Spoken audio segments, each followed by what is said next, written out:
Australian Painting Today, that is 1963, by John Douglas Pringle. Preface. This book is not a history of Australian painting. If it were that, it would have to start with that elusive artist known as the Port Jackson painter, who sailed with Captain Phillip in the First Fleet, and whose naive but vigorous drawing still retains some of the wonder and freshness of that extraordinary beginning. Or perhaps it should go back thousands of years earlier to the cave paintings left in the inland ranges. It would certainly have to include the young Scottish convict Thomas Watling, who arrived in Sydney in 1792. John Lewin, who accompanied Governor Macquarie in his first progress over the Blue Mountains, and many others who sketched the strange land with sympathy and understanding. There would have to be at least a chapter on the Australian Impressionists, Streeton, Roberts, Condor, McCubbin, and their later descendants, Hyson and Gruner, who reached a high technical standard and who first painted the Australian bush as it really is and did not try to make it conform to European standards of the ideal or the picturesque. Some of these men were fine artists by any standards, but they were all, in one sense, derivative. They did not contribute anything original to the sum of painting. Even the Impressionists were merely working in a style which had been developed and perfected in Europe and which quickly wore out in their hands. They did not create anything new, though they helped Australians to recognise and appreciate their own land. And they did not add anything lasting to the idea of Australia. During the years from 1935 to 1945, however, something new and astonishing happened. A number of painters suddenly began producing work which was different both in kind and in quality. It was influenced by the artistic revolution which had been going on in Europe ever since the First World War, yet it was completely original and could not have been done anywhere else. These painters formed a school or movement with a distinct vision behind it, a vision whose central core owes little or nothing to Europe or America, whose impetus and freshness are essentially regional. Moreover, these painters had something to say, some truths to express about the nature of Australia, which had never been said before. By their poetic insight, they changed and added to the very idea of Australia. After Drysdale, Nolan and Arthur Boyd, a continent which, in the eyes of many civilised Europeans and Americans, had previously seemed remote, barbarous and unspeakably dull, suddenly appeared new and exciting. The forgotten continent had produced something rich and strange. Figures in a landscape. What then are the specific reasons why Australia alone or nearly alone has developed a distinct and vital school of painting in our time? And why should it have taken the particular form it did? Let us take the first and easier question first. Probably the most important reason why Australia developed a national school of painting is simply distance or isolation. Isolation is a dangerous word, and both James Macaulay and Bernard Smith have argued convincingly that Australia never was isolated either in art or literature or anything else. She has always been open to influences and fashions from England, Europe and America. This is true, but it does not alter the fact that these fashions and influences arrived slowly and late by sailing ship and steamship, and that the proportion of visitors and travellers who moved easily from Europe to Australia or from Australia to Europe was always much smaller than which moved, let us say, between the continent of Europe and Britain, or even between Europe and the United States. Sheer distance played the part which the difficulties of travel had played in earlier times in keeping countries separate and unique. Even in the first half of the 20th century, Australia stood in relation to Britain rather as Scotland had stood in relation to England before the Union of Crowns. There is nothing like separation for developing individual characteristics.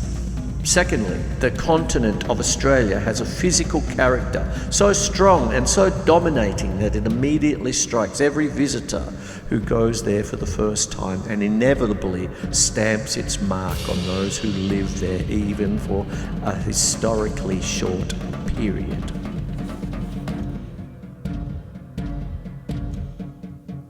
The land. Nothing infuriates Australians more than when Britons or other foreigners describe their landscape as monotonous or imply that the continent is no more than a flat, treeless desert. They point out that, on the contrary, Australia contains a range of scenery which varies just as much as that of Europe or America. The whole east coast, where most Australians live, is backed by a rugged range of mountains. There are fertile plains, rolling downs, and vast stretches of forest. Even within a few hundred miles of Sydney, the difference between the Hawkesbury sandstone bush and the Liverpool plains is almost as great as the difference between the Norfolk Broads and the Western Highlands. The people. Until 1945, almost all Australians were of British stock and had inherited strongly marked British characteristics. But this did not mean that they were ever a replica of the British nation, for there was always a much higher proportion of Irish, Scottish and Welsh amongst those who settled in Australia, and the proportions of Australians of Irish descent alone must today be nearly 1/4 of the total population. This strong admixture of the Celtic strain has been of considerable importance. For the Celts have markedly different characteristics from the English. They are more extreme, both in word and action, more excitable and more easily depressed. They are less practical but more imaginative. In the arts, and especially in poetry, they bring not greater gifts, for that claim would be absurd, but more extravagant ones. They are far readier to leave the solid ground of reason and follow argument or fancy to extremes of nonsense and fantasy. Other worlds are as real to them as this one. They are always ready to take flight.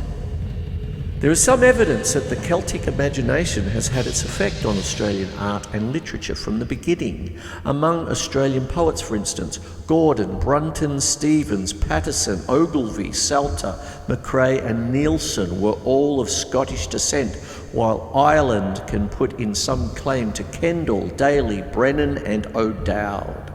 It is perhaps invidious to pursue this argument among contemporary poets who are all Australian born and bred, but it is legitimate to suppose that Mary Gilmore, A.D. Hope, James Macaulay, Harold and Douglas Stewart and David Campbell all have some Scottish ancestry, while Fitzgerald's name is as Irish as it could be.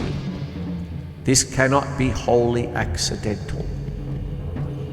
Equally, I do not think it ridiculous to see certain tendencies in Australian painting, in Nolan's flying figures, for instance, or Arthur Boyd's men and women, a certain Celtic extravagance.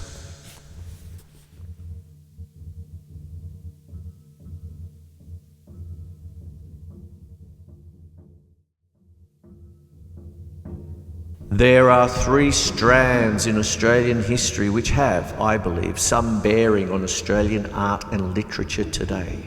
The first, and we may as well face it at once, is its origin as a convict settlement.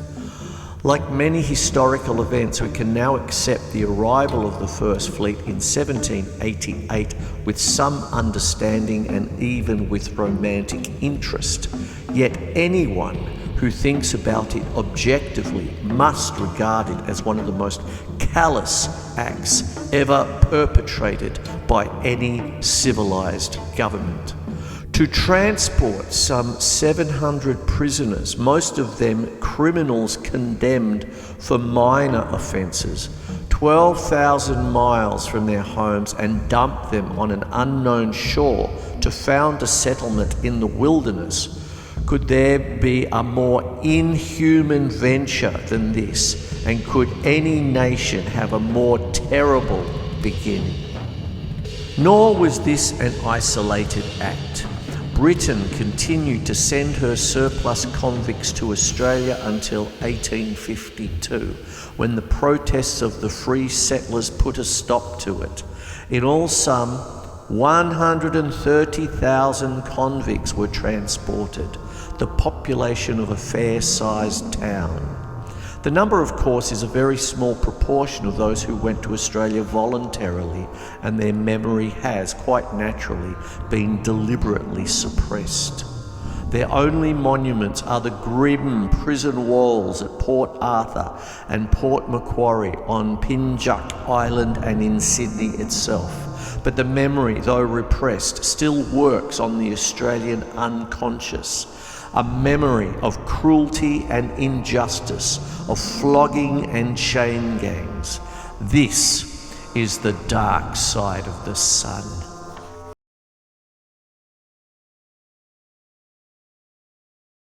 Explosion in Melbourne. With this introduction, it should be easy to understand the sudden explosion which produced the contemporary school of Australian painting.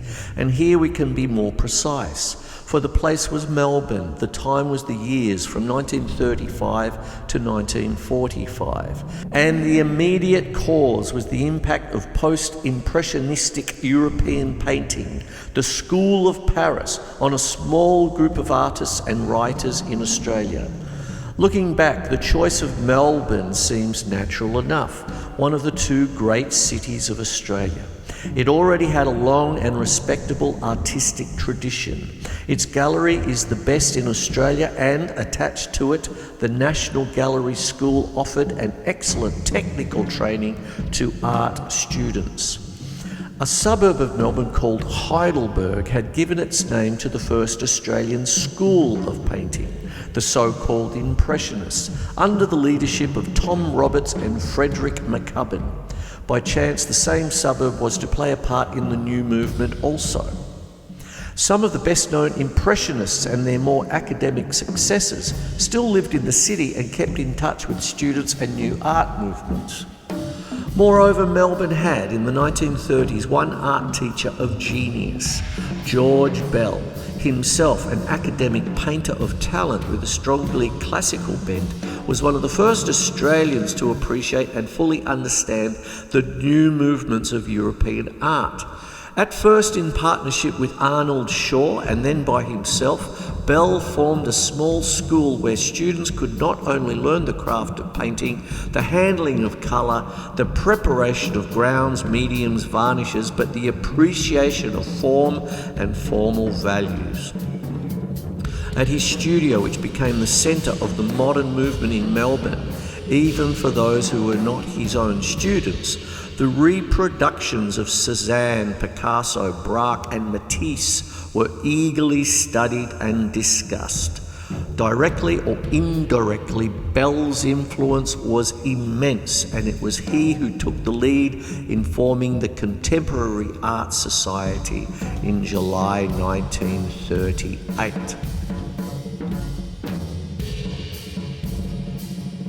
Dobell and Drysdale. Dobell and Drysdale stand a little apart from the other painters of the contemporary Australian school. They were the first to win international recognition, and by their seniority and certain independence of character, always have kept their distance. Moreover, while Drysdale's paintings have had a profound influence on the younger painters, Dobell's have had practically none, except for the stimulation of sheer excellence. He remains unique, an artist of extraordinary, if variable talent, universally admired but without followers or imitators. The two painters have little in common except the profound humanity. William Dobell was born in Newcastle, New South Wales in 1899. He is one of the very few painters mentioned in this book who were born in the last century. After being trained as an architect, he studied at the Julian Ashton School in Sydney, and having won the Society of Artists Travelling Arts Scholarship in 1929, went to London, where he spent the next 10 years of his life. In this way, Gobel escaped entirely from the ferment of pre-war Melbourne and indeed from all directly Australian influences. Instead, he studied at the Slade under Henry Tonks and also received some advice and help from Sir William Orpen. For 10 years, in fact, he became a Londoner, at least so far as the Australian ever can. Living the life of a London art student, staying in bed-sitters in Earls Court and Pimlico, earning his living in a variety of jobs, sometimes as a commercial artist and sometimes as a film extra. During all this time, he painted hard, quickly winning modest recognition. He took his subjects from the London streets, mostly among the poor, dustmen, charwomen, strollers in the park, but also occasionally swooping with unerring eye on the rich bourgeois of Kensington. Here too he developed his characteristic style, a mixture of impressionism and caricature, strongly influenced by Daumier and Hogarth and Sickert. But he also spent a year in Holland studying Rembrandt, whom he admired most of all, and from that moment began to develop a remarkable talent as a painter of portraits of the greatest penetration, perhaps with those of Kokoschka and Graham Sutherland, the finest portraits painted in our time.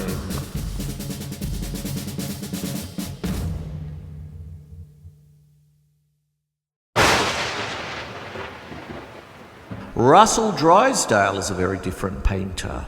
Younger, tougher, more typically Australian in outlook and manner, a countryman by upbringing and taste. He was the first of contemporary painters to explore the possibilities of the Australian outback. Born in England in 1912, he was taken to Australia as a child and lived first in Melbourne, where he was educated at the Geelong Grammar School, and then in the Riverina, where his parents had acquired a sheep station. He loved the free, privileged outdoor life of a grazier, and though he was always interested in drawing, never questioned that the land and sheep farming would be his life. He was, and outwardly remains, a fairly typical member of the grazier class. In 1929, however, he developed eye trouble which forced him to leave school for medical treatment and ultimately caused the loss of sight in one eye. For several years, he continued to work on the land in the Riverina and in North Queensland, where his family also had interests in the sugar industry. But in 1932, during an illness in Melbourne, he was introduced to Sir Darrell Lindsay, who showed an interest in his drawings. Sir Darrell Lindsay introduced him in turn to George Bell. Drysdale has made many journeys into the interior, and the paintings he has brought back have helped to create its image in the minds of modern Australians. He has a passionate love for the land itself, its glittering light and empty spaces, the red earth and the far horizons, the heat and the terrible stillness of noon. Yet he has always brought to it an absolute honesty of vision and a deep humanity. He may be romantic, he never romanticizes. He rarely paints a landscape without figures, and the figures are the centre of the landscape. Elegant stockmen in narrow trousers and high-heeled boots, worn old drovers with drink-sodden faces, men and women defeated by heat and hardship and the dreadful emptiness of so many lives in the bush. It was the combination of Drysdale's humanity and outback scenes which first won him the support and interest of the young men in Melbourne.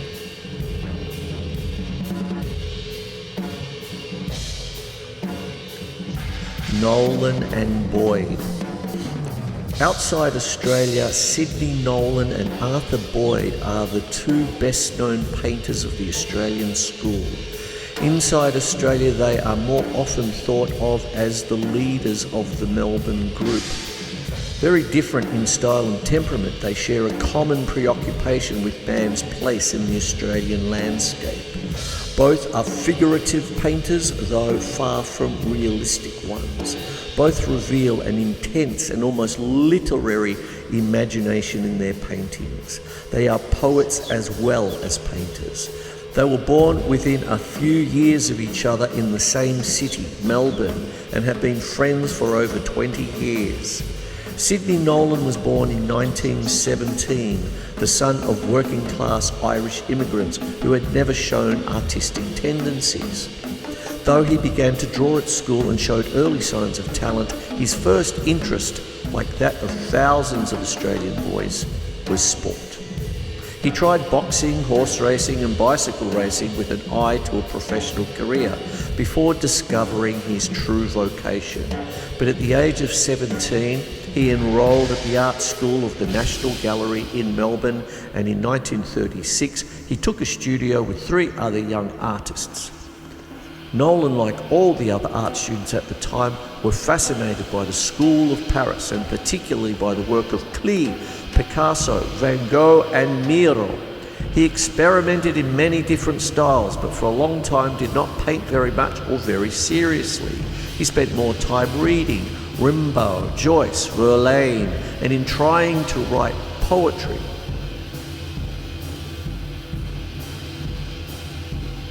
Arthur Boyd was born in 1920 at Murrumbeena, Victoria, not far from Melbourne, only 3 years after Nolan. But his background could hardly have been more different. For several generations, his family had proved exceptionally gifted in the arts. Both his grandfather and grandmother, on the paternal side, were painters. His father was a well-known potter, sculptor and painter. One of his uncles is Martin Boyd, one of Australia's best novelists, and another, Penley Boyd, was a gifted painter who died young. The same strong talent and interest in the art has passed to the present generation.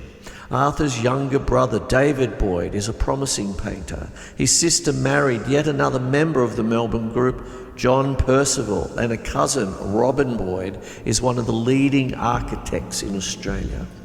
For Arthur Boyd, therefore, painting was natural enough, and he decided that he too would be an artist before he was 15.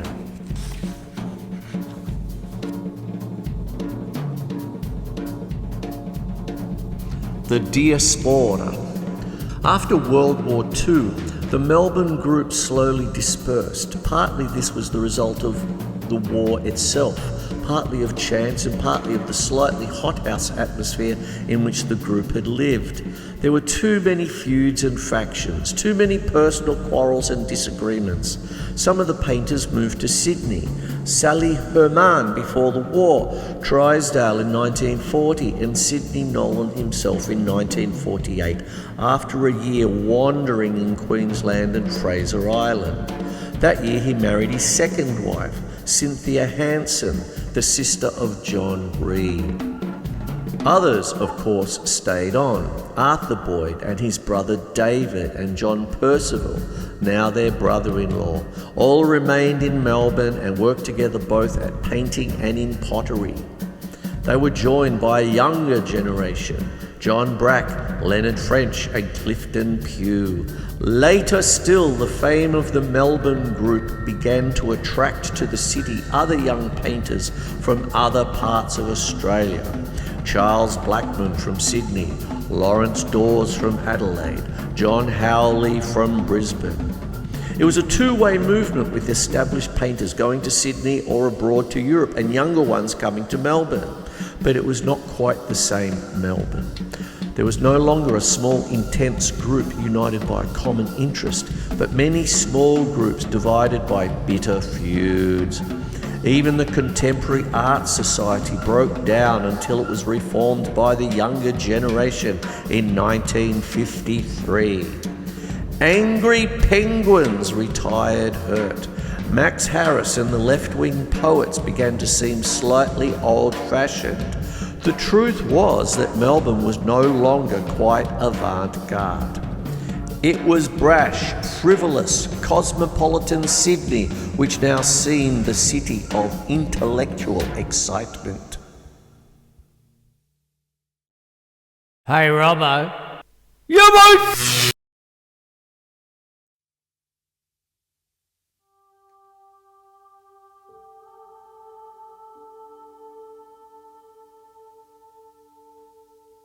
Renaissance in Sydney. Those who moved to Sydney found a school of painting already well established there. Historically, it could be traced back to Lucien Henry, the French artist who narrowly escaped execution for his part in the Paris Commune in 1871 and was instead transported to New Caledonia. On the expiry of his sentence, he went to Australia, where he was appointed the first lecturer in art at the newly established Sydney Technical College. The art school was transferred from there to the East Sydney Technical College in 1921 and has since flourished under the direction of Raynor Hoff, Frank Medworth and Douglas Dundas. Immediately after the war, it was the best official art school in Australia and numbered William Dobell, Godfrey Miller and John Passmore among its teachers. The New Humanists. In spite of Sydney, abstract painting does not have all its own way in Australia. During the last 10 years, in fact, a new group of young painters have begun to emerge who have gone firmly back to the figurative style and are not ashamed to acknowledge their debt to Nolan and Boyd. The one who most plainly inherits this tradition, a slightly absurd word in no short a timescale, is Clifton Pugh, himself a Victorian who, after war service in New Guinea, returned to Melbourne to study painting. Like Nolan, Pugh is fascinated by the deserts of the interior and especially by the Great Nullarbor Plain, which stretches across the south of the continent. Like Nolan, Boyd too, he has used Greek myths and Christian imagery against the background of the Australian landscape. But Pugh is a genuinely original artist with his own personal vision. He is deeply aware of the violence and death which is never far from the Australian scene. He was also deeply affected by his experience during the fighting in New Guinea. He is fascinated by the forms of Australian birds and animals, the insolent emu and the soft-coloured galahs, the angular apostle birds, the fierce wedge-tailed eagle, and he uses these forms both realistically and symbolically to create scenes of violence and tension.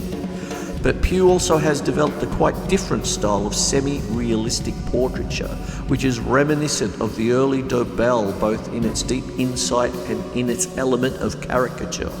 And these portraits place him with the other new humanists, John Brack, Charles Blackman and Robert Dickerson. The nonconformists. Categories are the curse of the art critic. Very few artists feel that they belong to a group or a school. They are individual by definition. But there are always some artists who not even the critic can push into a category, who escape all his comparisons and neat divisions, who are non-conformists even amongst those who do not conform. In this last chapter, I shall try to deal briefly with a few of these in Australia. Some are nonconformist by birth. During the last 20 years, for instance, Australian painting has been constantly enriched by refugees from Europe. Men like Sally Herman, Vadlo Dushkovits, Stanislav Rapotek, Michael Kmint, Stanislaw Ostaja-Kotkowski and Leonard Hessing.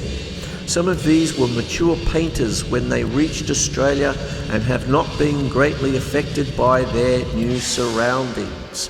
During his short stay, for instance, Michael Kmint continued to paint brilliant canvases that obviously descended from the Byzantine churches of his Polish homeland. So today, Leonard Hessing is one of the most accomplished of all Australian painters, yet it is not easy to see in his nervous, highly charged abstracts any particularly Australian influence. For the most part, Australian painting today is romantic, swift, dashing and emphatic. If it has a fault, it is superficiality. Nolan's brilliant images succeed one another like a film by the great Russian director Eisenstein. They have a cinematic quality. Stills of his Kelly series made an excellent film. Most of the abstract painters are also expressionist, seeking to put down on canvas what they feel urgently, more concerned with the immediate effect than with careful construction. There are, of course, exceptions to this. Ian Fairweather, for instance, and Godfrey Miller. But even these painters are far from classical in technique or spirit. It is significant that the only modern school of painting which is not represented at all in Australia is the school of geometrical abstracts. Perhaps this is inevitable at the present stage of Australia's development. Perhaps it suits a certain anarchy, both in Australian life and in the Australian landscape. The poet James Macaulay noticed it when he wrote, "There the blue-green gums are a fringe of remote disorder, and the brown sheep poke at my dreams along the hillsides, and there in the soil, in the season, in the shifting airs, comes the faint sterility that disheartens and derides." But Macaulay, in the same poem, wrote that beauty is order, and he and several other of the best Australian poets seem to have deliberately chosen, in contrast, a lucid, ordered, traditional style in which to express their meaning. With the exception of Leonard French, Australian painters have chosen otherwise, preferring to catch and put down that remote disorder in which they live. But if a classical school of painting ever does arise in Australia, it will look back to Leonard French as one of its founders.